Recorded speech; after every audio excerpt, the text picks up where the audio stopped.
Greetings, Princeps, and welcome to episode 59 of the God Engine Cast, a podcast dedicated to discussing the Adeptus Titanicus wargame produced by Games Workshop. In this week's show, we are going to be discussing Legio Fortidus, otherwise known as the Dauntless. This will be the first of a two-part deep dive into this fantastic Titan Legio.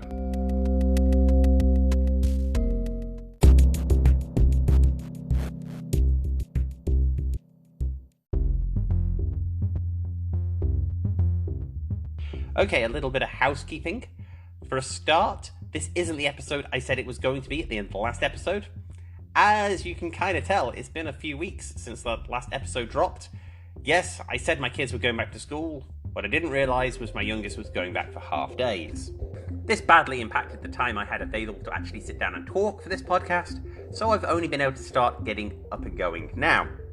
So I'm jumping straight in with a deep dive for Legio I've been putting off for far too long, with the hope that around the time of the Iron Halo I can sneak in my episode on terrain, before once the Halo's over, starting on a much more longer season of a subject that was suggested to me a few months ago, and I've been waiting for a good time to get stuck in. Anyway, with all that said, I probably should do the quick usual mentions that you should check out my Patreon page or my Ko-Fi account, both of which are found in my show notes, and if you want to support my show through action rather than money, you can rate and review the show on all good podcasting apps and recommend this show to a friend. All of those things help dramatically for my continual drive to improve the show. As always, if you have any feedback or comments about my show, please email me at god.engine.cast@gmail.com. And with all that said, let's get on to the main topic of today's show.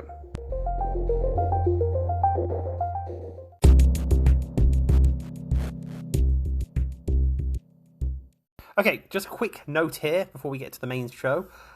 In a future episode, I'm going to talk more about the War Master Iconoclast once I know more about it. At the moment, we know very little.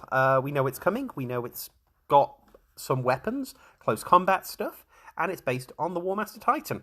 But other than that, there's a lot of unknowns. I'm presuming the sprue is going to be unavailable initially, and you're going to have to buy the Iconoclast itself to get it, which itself is an entirely separate debate. But there are so many unknowns, and I don't really want to get into that today.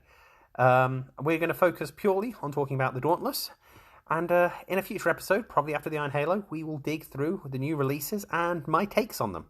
So until then, let's just wait and see what happens.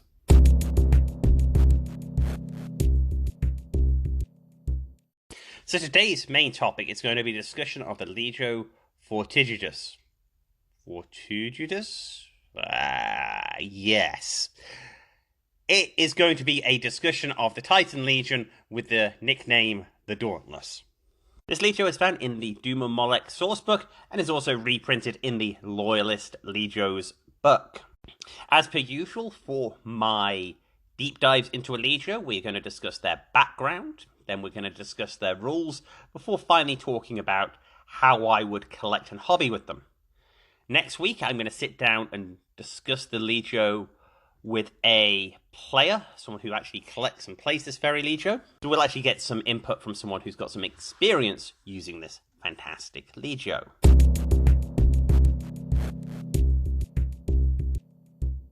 So the background for this Legio can be found split between a couple of important source materials. The first is the Doom of Molech sourcebook and the novel Vengeful Spirit. There is also reference to them within the fantastic novel Mechanicum, even though it is kind of in passing. This lore has been clarified and summarized really well in the Loyalist Legion's book, and I'm going to sort of use that as my guide while I dig into some of the other sources to expand on it as I talk through their story.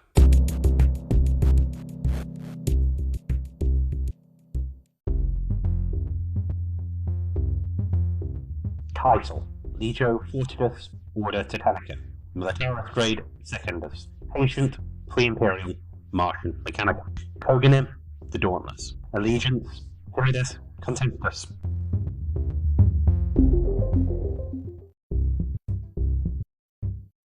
The founding of the Legio Fortidus, the Dauntless, is shrouded in mystery. What is known is they were founded during the Age of Strife on Mars, but much of the information around their founding has been lost to time. See, this legion's had a turbulent history. Over the civil wars on Mars, it frequently found itself almost completely annihilated, before inevitably being rebuilt better and stronger. This happened numerous times, and it appears that several times their fortresses themselves were destroyed, losing information of those early days. But what remains of information is just the knowledge that Mechanicum saw this Titan Legion as unfailingly reliable. They would get the job done when tasked to do something. So, because of this, Legio was tasked with securing key points across the galaxy for the glory of Mars. But due to the demands that was put on the Legio by Mars, they quickly found the supplies being sent from the Red Planet were insufficient. So the Legio worked hard in creating secondary systems to consolidate material.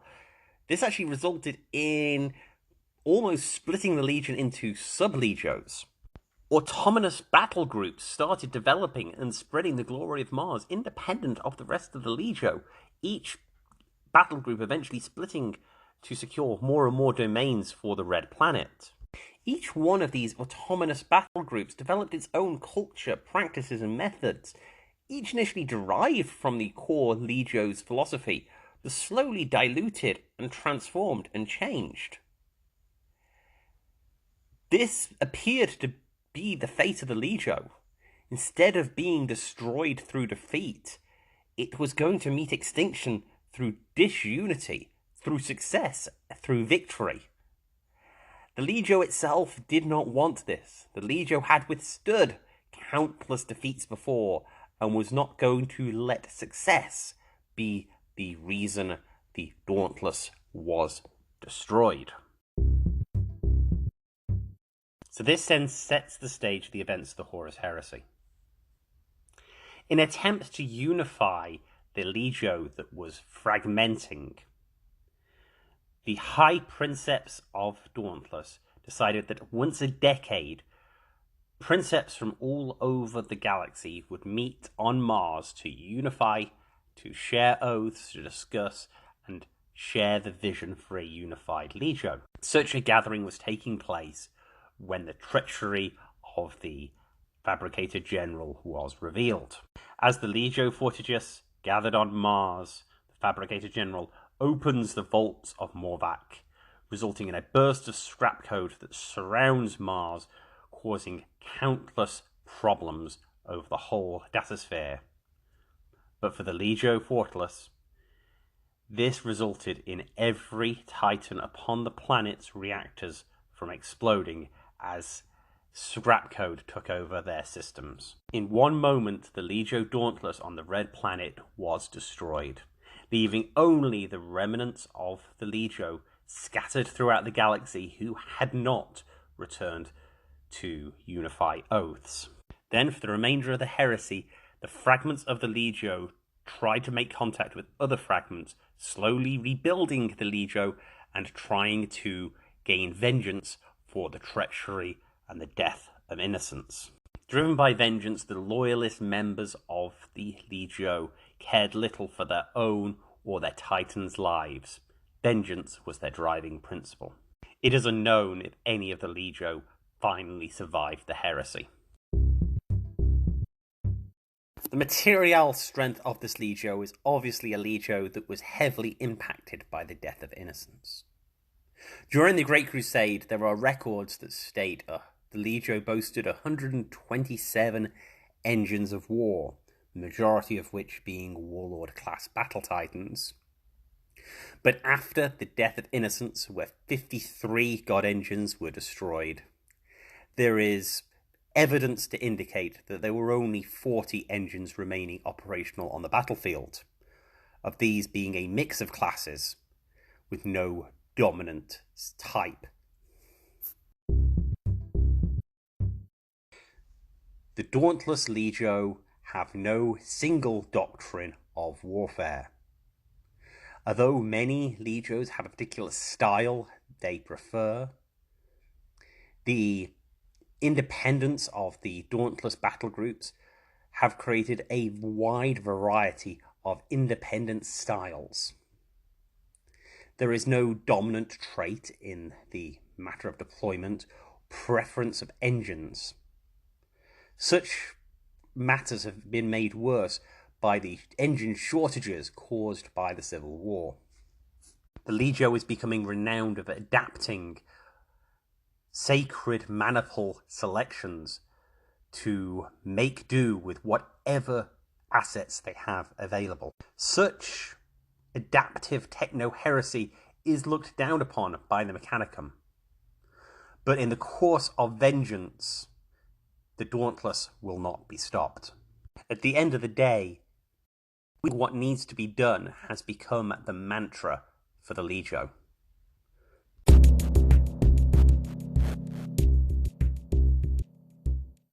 So with the background and fluff of the Legio done, I think it's time to start discussing their rules in Titanicus. For this section, we are going to discuss the rules as found in the Loyalist Legions book. This Legio has the standard 4 Legio traits, plus the option of Princeps personal traits, a small table of 3. We're going to discuss each in turn as we move on with this review. Legio trait, Children of Mars. The Legio Fortidus is among the oldest Titan legions and rightly proud of its heritage. Even those who never laid eyes upon the red sands of their home world stand firm in the face of danger. The glory of Mars, theirs to uphold. This rule is a really interesting rule that means that Legio Fortidus Titans never suffer command penalties to their command checks, and they may ignore effects that force them to re-roll successful command checks. In addition, any Knight banner bonded to the Legio Fortidus get to re-roll shaken checks if they fail them. I'm going to come back to that in a minute. Let's just discuss the opening part of the rule first, though. I think it's a really solid rule. The ability just to ignore penalties to that command check to pass your orders, and the ability to re-roll or to stop the opponent from making you re-roll those successful dice is pretty powerful. Really counters a lot of other Legio shenanigans. It will help ensure that you manage the clutch order when you need it. A Dauntless Titan is probably going to charge when it's time to charge. Now, there is some debate about whether the penalties applied from this bonus also include penalties such as the critical damage in the head, which would impose some penalties to command checks. In my interpretation of the rules, and say in the upcoming Iron Halo, this rule only applies to penalties that the opponent will apply to you, and doesn't necessarily affect any minuses that the Titan itself generates. Now, the Knight banner rule is really interesting. It's a really cool rule, the idea that you can stop your Knights in your battle group from being shaken. The key issue is Knights bonded. There is no rule in the game system for bonding a Knight household to a Legio. In fact, if you have 2 Legios in a battle group and a unit of Knights, there would be debate about what Legio that Knight household is bonded to. My interpretation of the rule is the use of the word bonded there is an imaginary thought that the rules writer had and is unintentional. What it means is that if you have a Knight auxiliary banner in a Titan battle group alongside Dauntless Titans, they are fine, providing they can see the aforementioned Dauntless Titan. It is something I've emailed Games Workshop about before, and was actually kind of surprised that it wasn't cleared up in the Loyalist book. It has been a little rules blip with them for a while. Not that I think it really matters, as I don't see the scenario where it gets confusing coming up much. Like, you get a situation where you have 2 Legios on a table and a pile of Knights. It's very unlikely, and would really only be an absolute headache if another Legio comes along with rules that also say that Knights bonded to them do something. Because at which point you would really have to clarify what Knight household is bonded to what Legio. Anyway, let's move on. The second trait of the Dauntless is Lost Sons. With the majority of their Legio destroyed, the surviving Princeps Senioruses of the Dauntless were forced to become more flexible in their tactics and use whatever Titan assets they could call upon to aid them. In game, this means that any Dauntless maniple can change one mandatory Titan for any other Titan, providing those Titans are of a scale 10 or lower. The new Titan does not count as the same Titan as the one it replaced for maniple rules. This is an incredibly flexible trait. I probably could spend the next hour talking about ways to use this trait in interesting and productive ways. Endless flexibility flows from this trait. I've seen many people compare this trait with the trait of Legio Gryphonicus, with their ability to switch out mandatory Titans for Reavers. But I think it's a little bit more than that. This really has some really unusual options. For a start, you can take the Warbringer now in any maniple, which is really good. The Warbringer is a Titan that really struggles to see the battlefield generally, as there aren't that many maniples that allow its inclusion. But even beyond the Warbringer, basically every maniple I look at, I can see one or two changes I could do by swapping just one Titan to make that maniple behave incredibly differently on the table. Or bring the point cost down to a point where I could fit another maniple in to support it. And as I've often said on this show, I would much rather take to the table with two maniples than one. I will talk much more about this trait next week when I sit down to discuss the Legio with Jeb. Next up is the Legio Pacific stratagem for the Red Planet. Conviction in their course drives the Princeps of the Legio Fortidus, and when needs must, they throw off the distracting pains of the MIU and force their Titans to respond to their commands, no matter the damage they may have suffered. This trait is a 2-point stratagem. This can be played any time you activate a Titan with critical damage. Once the stratagem is played, you ignore all the effects of the critical damage until the beginning of the next game turn. This is an incredibly fun little stratagem. I really, really like it. In fact, it may be actually one of my favourite Legio stratagems out there. It doesn't automatically fix critical damage, and it's not going to save you if you're in a position where the enemy's targeting you. But if you have, say, a Warhound that's been immobilised and the enemy sort of stopped focusing on it because you're facing the wrong way and aren't going to take any more part in the game, well, at the end of the movement phase, you suddenly activate and move. And that's really going to surprise your opponent. Or you've got a Titan whose shields are down, and you play this just before you enter the repair phase. Sure, you're basically declaring you aren't going to dedicate any dice to removing your critical damage, but you can get your shields back up. And even if that lasts only a turn, yeah, that's still a turn where you have shields with a really badly damaged Titan. I normally dislike any stratagem that requires you to take damage or for things to have gone wrong for you to need. You don't really want to be planning to be in a bad situation. But expecting some critical damage during the game, yeah, that's gonna happen. And if there's a way to ignore it at a crunch moment, that clutch third turn where you've got to secure the objective, got to focus fire a little longer to take out the enemy, yeah, I think this stratagem has a lot of merit, and it's kind of good fun. Next up, we have the Legion stratagem Red Skies. Such was the wound inflicted on the Dauntless by the traitors, that his princeps were more than often willing to sacrifice themselves if it meant grievous injury that could be dealt to the followers of the Warmaster. This stratagem is a 1-point stratagem that has some interesting effects. This stratagem is revealed when your Titan suffers a magazine detonation or catastrophic meltdown, at which point your scale is considered to be 5 larger for the resulting explosion. So this means your magazine detonations are bigger and your catastrophic meltdowns hit harder. So I'm going to go way more into depth on this stratagem next week with Jeb. But I'm just going to say this right now. This stratagem can be incredibly fun. In the right game, with the right opponent, taken with the additional other stratagem, this is hilarious. And adds something to the game that will be memorable and add depth and fun and a moment that everyone in the store is going to turn around and go, what's going on over there? But other than it being a novelty piece, this stratagem really doesn't have a great deal of tactical sense. As I just said on the previous stratagem, I don't really like taking stratagem points that are basically flagging that I'm going to have my Titans destroyed. It's just not something I want to be planning for. And even though perhaps I can ensure that I'm taking more Titans than my opponent because of the Lost Suns stratagem, I don't really want to be throwing their lives away. So this stratagem remains awkward. Additionally, when my Titans die, they may not be in a position where I want them to explode in a way that's going to hurt people closer to them, because in all likelihood that's going to include my own Titans. Yeah, it's a very odd stratagem. It's not that great, and probably one I would skip, especially considering there are plenty of other good stratagems out there anyway.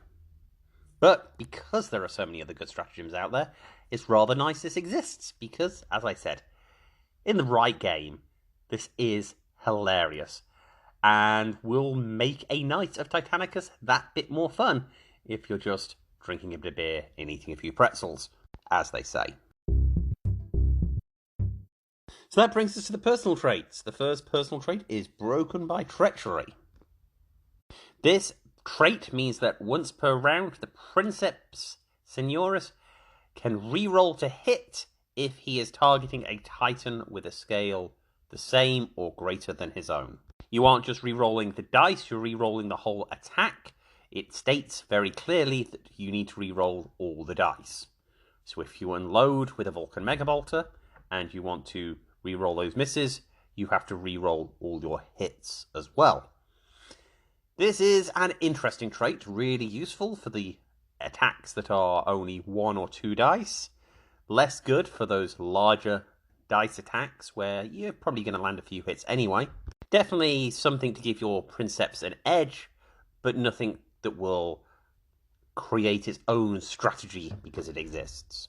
Overall, a fairly decent trait, and definitely one that's moderately better than a lot that you can find in the core rulebook. The next trait is Immortal of Mars.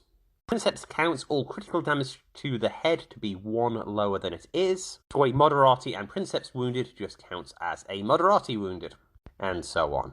This is a really nice trait in principle, but in general, if you're taking a lot of critical damage to the head, you're already having problems. This is a bit like the Legio Mortis trait. It is okay, and will come in clutch in the correct game, but it's probably not a trait I would be aiming for. I think if your opponent knows you've got this trait, which they would eventually, it's not worth it because they just won't target the head.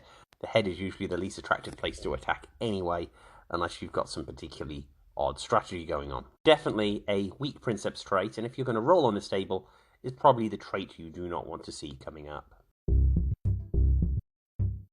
The final trait is called Soldier of the Crusade, and it is rather simple.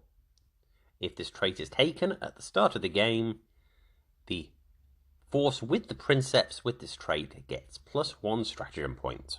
If for some reason you have 2 Princeps with this trait, you would still only get 1 stratagem point due to how the trait is written, that it is 1 or more Princeps on the table results in +1 stratagem. This trait is rather interesting. I think it's okay. +1 stratagem is useful. Definitely adds an edge and gives you a lot more options.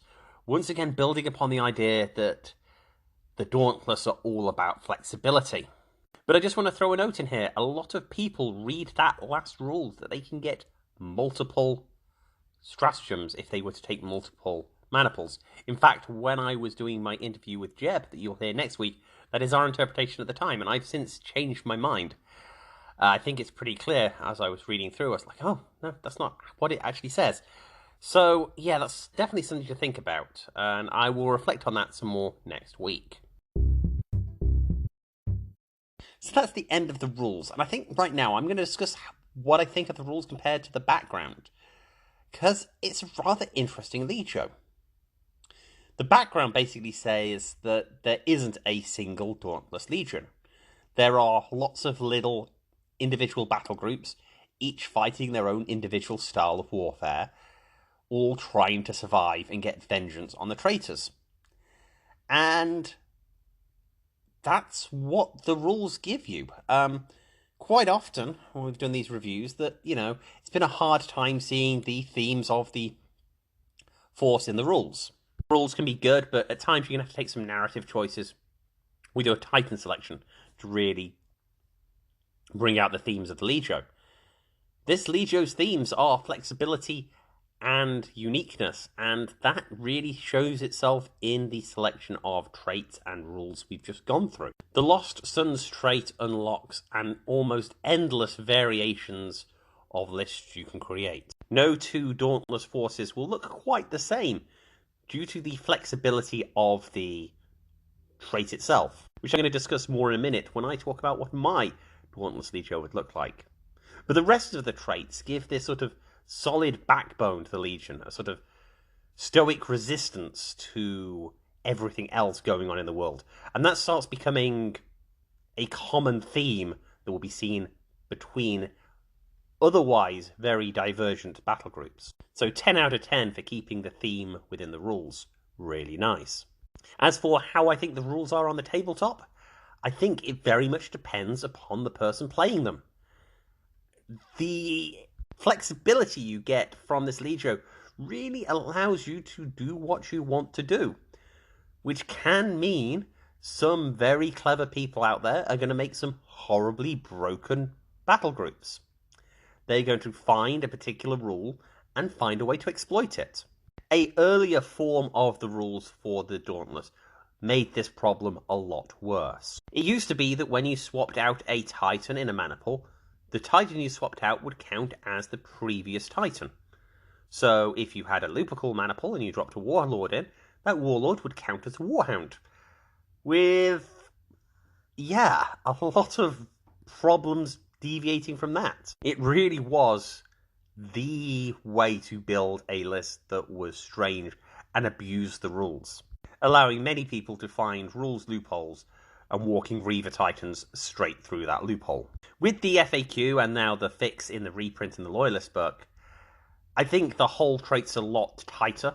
It's harder to make completely game-breaking battle groups, but I still think they're out there, and there are some really fun combinations that can be thrown together.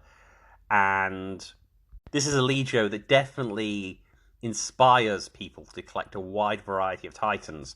So they've got a lot of options to throw things together over weeks and years. I don't think this is a Legio you would collect to build a set list and stick with it permanently. I think you would want to play with the flexibility between your games. Okay, let's start talking about the hobbying side of this particular Legio now, as we're segueing that way anyway.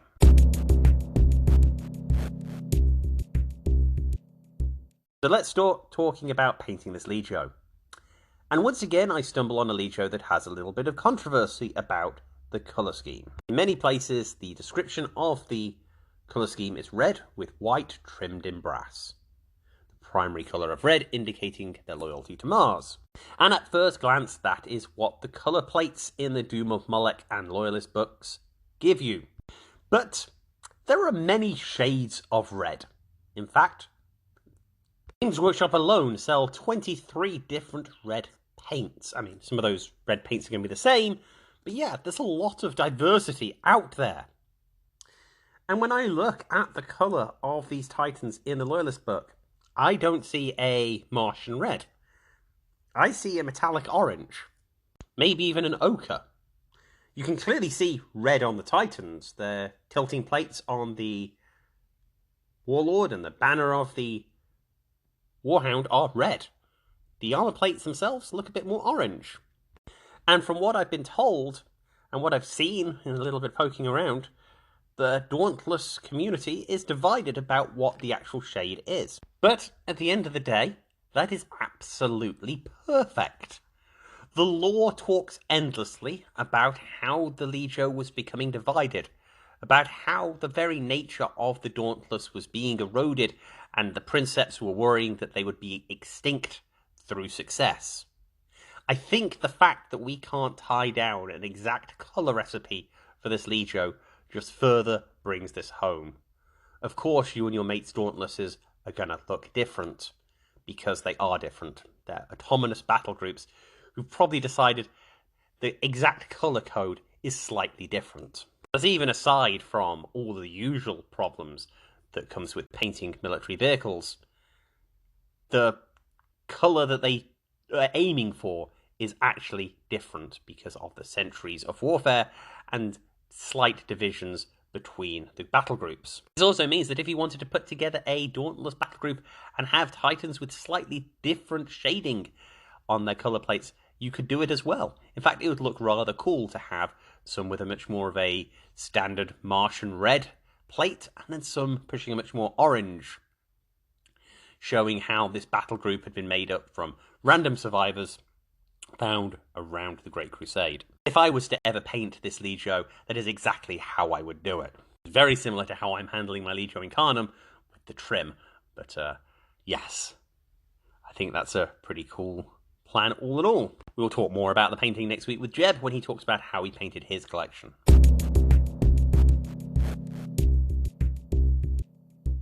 Normally at this point in my review, I would take a moment to talk about how I would collect Legio and how I would use them on the battlefield, finding the strength in their rules. And that's very hard with this Legio. As I've sort of said several times now, this is a Legio that its strength is flexibility. There isn't a single battle group I would collect and run with. There isn't even a battle group that I would suggest people use all the time. Legio Fortidus are really good if you have an idea and you can't find another Legio to quite pull it off. This Legio probably will be able to make it work. That said, their ability to have their knights withstand a little bit more damage to reroll those shaken traits is really good, and definitely something I'd build off. So I think a really good list that shows off a lot of the fun traits of the Legio would be based around the Domus Battle Force Maniple. Now, I know this is a maniple I've used several times already for Legio reviews, but bear with me. Once again, I think this is a really good fit for this Legio. The Domus Battle Force Maniple's mandatory components are a Warlord Titan and 2 Reavers, plus 1 banner of Questoris or Cerastus Knights. For this maniple, I would swap out the Warlord with something lighter. I'm very much thinking a 3rd Reaver, but a Warbringer also could work fairly well. I'd then take a banner of Cerastus Knights with an additional support banner of Cerastus Knights. Then, depending upon the size of the game, I'd fill out the rest of the battle group with Warhounds, maybe even making a second maniple of Warhound, swapping out a Reaver in a Ferox for an all-Warhound Ferox or something. This would be an incredibly in-your-face list. Usually the Domus Battle Force Maniple is a pretty slow-moving, objective-securing force, with its Reavers and Warhounds moving carefully up the table, supported by the Knights, which take incoming fire for the Titans the first couple of turns. Not in this case. This force is very aggressive. It pushes fast across the table, using the Knights as screens for the Reavers, allowing the Reavers to charge in with their close combat weapons, though if you are also unlucky, they'll be supported directly by the Cerastus Knights as well. A very aggressive, in-your-face loyalist list that may even pop the occasional stratagem to allow their Titans to go up with almightily large explosions. They will get vengeance, and they will have it on their own terms. Though, as I've said, there are countless ways to play this Legio, and I'm a huge fan of the let's just get stuck in there method of warfare. Another really good option, drop a second Warbringer into an Arcus battle line maniple, and have 2 Warbringers that are lobbing shots that are out of line of sight. I even think in a 2,000 point game it would be possible to double up the Arcus battle line maniple to have 4 Warbringer Titans hiding in a corner, lobbing shots at Titans they cannot see, which would be really, really annoying, and plays definitely not in the way of my list that is all about running across the table. So there is one final thing I want to touch on with this before we close out.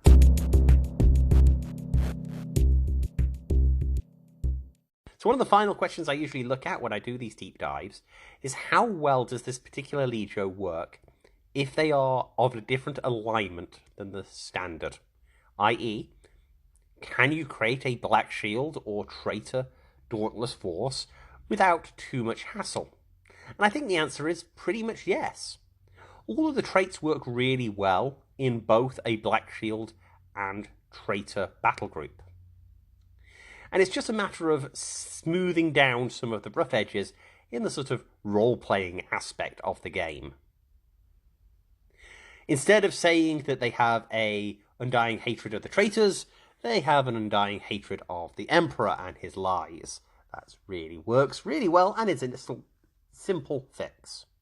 The fact that they are incredibly flexible with their titans simply shows that there aren't that many traitor dauntless titans out there, and they have to use what they can get.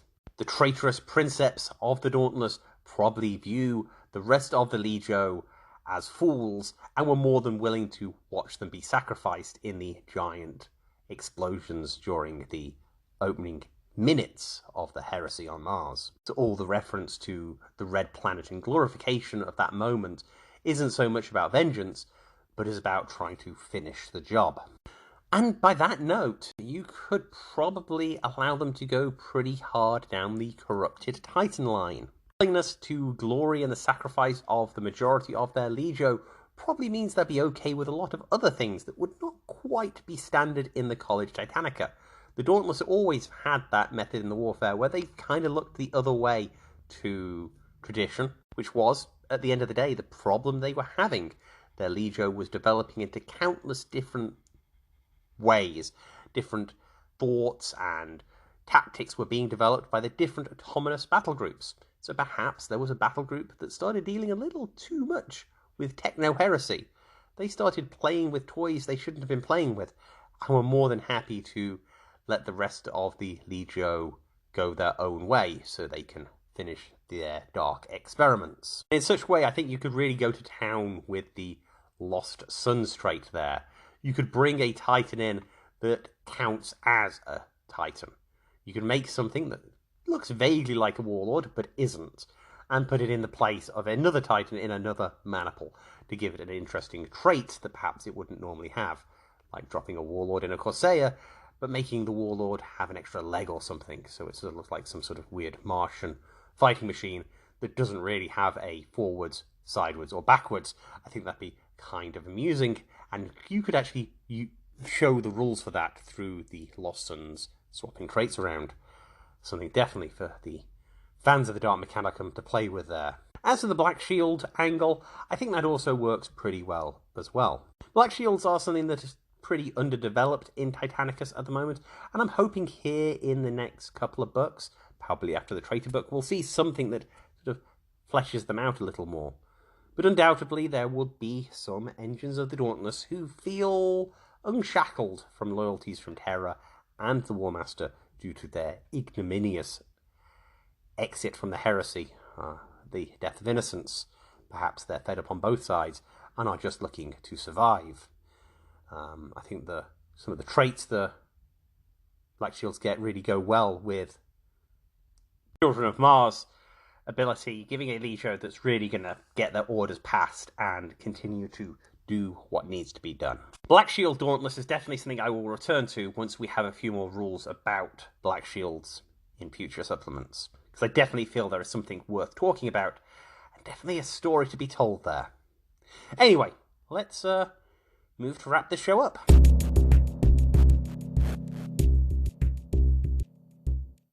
Overall, I really like this particular Legio. I think I say that each time I reach this point in a deep dive. I think there's a lot of flavour here, and plenty of space for someone to make an interesting story of their own. Having not been the focus of any Black Library book, or even Forge World Black book, there is an awful lot of space for someone to tell their own story. But Games Workshop has provided a really good framework in the Loyalist book and little bits in the Doom and Molech book for you to understand what the basics of a Legio is. And the basics at this point is flexibility. They are a great Legio for you to pick up and play the game of Titanicus like you wish to play it. If you are looking to get into Titanicus and you're pretty knowledgeable of the rules already and you're not quite happy with any particular Legio, there's a very good chance that Legio Fortidus will be the Legio to allow you to create a force that plays exactly like you want to play on the table, which is really good, and they're definitely a net positive to the game. There was a time when they were the sort of dark shadow in the game, that the ability to abuse the rules was fairly dramatic. But those days are long gone. They are now a fun, flavourful Legio with some really fun rules. And definitely one I enjoy playing against. It is always going to be an interesting game when my opponent tells me he is bringing the Dauntless to battle. Anyway, in next week's episode, I'm going to sit down and talk to Jeb, who is a player of the Legio Fortidus from the Maryland area of the United States. He has some really interesting takes on the Legio, and we're going to dig into that and some of his experiences playing them. I hope that episode will be out in about a week, but until then, I wish you all well and good fortune.